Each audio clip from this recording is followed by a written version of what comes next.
বাংলাদেশের মানবাধিকার পরিস্থিতি নিয়ে সার্বিক প্রতিবেদন প্রকাশ করেছে মার্কিন পররাষ্ট্র দপ্তর।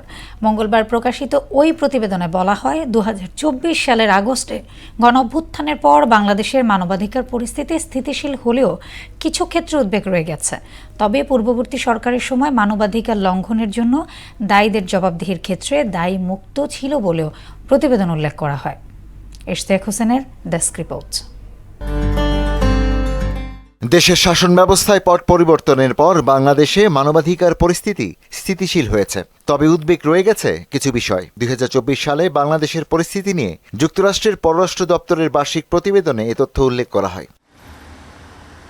এতে হাসিনা সরকার পতনের পর অন্তর্বর্তীকালীন সরকার মানবাধিকার লঙ্ঘনের দায়ে অভিযুক্ত সাবেক সরকারের সদস্যদের গ্রেপ্তার করে। এছাড়া পূর্ববর্তী সরকারের সময় মানবাধিকার লঙ্ঘনের জন্য দায়ীদের জবাবদিহির ক্ষেত্রে ব্যাপক দায়মুক্তির অভিযোগ ছিল বলেও প্রতিবেদনে উল্লেখ করা হয়।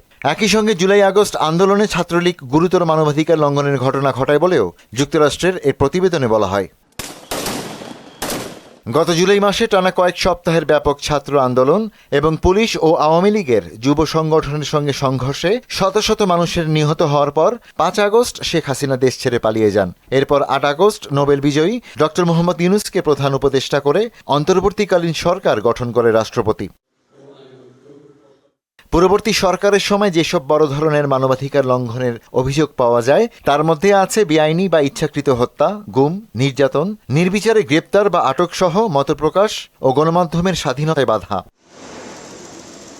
কেবল জুলাই থেকে সেপ্টেম্বরের মধ্যে অন্তত ৯৮৬ জন নিহত হয়েছেন বলে প্রতিবেদনে উল্লেখ করা হয়। অন্তর্বর্তী সরকার ক্ষমতায় আসার পর ডিজিটাল নিরাপত্তা আইন সহ বিভিন্ন সাইবার আইনে দায়ের হওয়া ১,০০০-এর বেশি মামলা প্রত্যাহার ও আটক ব্যক্তিদের মুক্তির ঘোষণা দেয় বলেও ওই প্রতিবেদনে জানানো হয়। ইশতিয়াক হোসেন, মোহনা সংবাদ।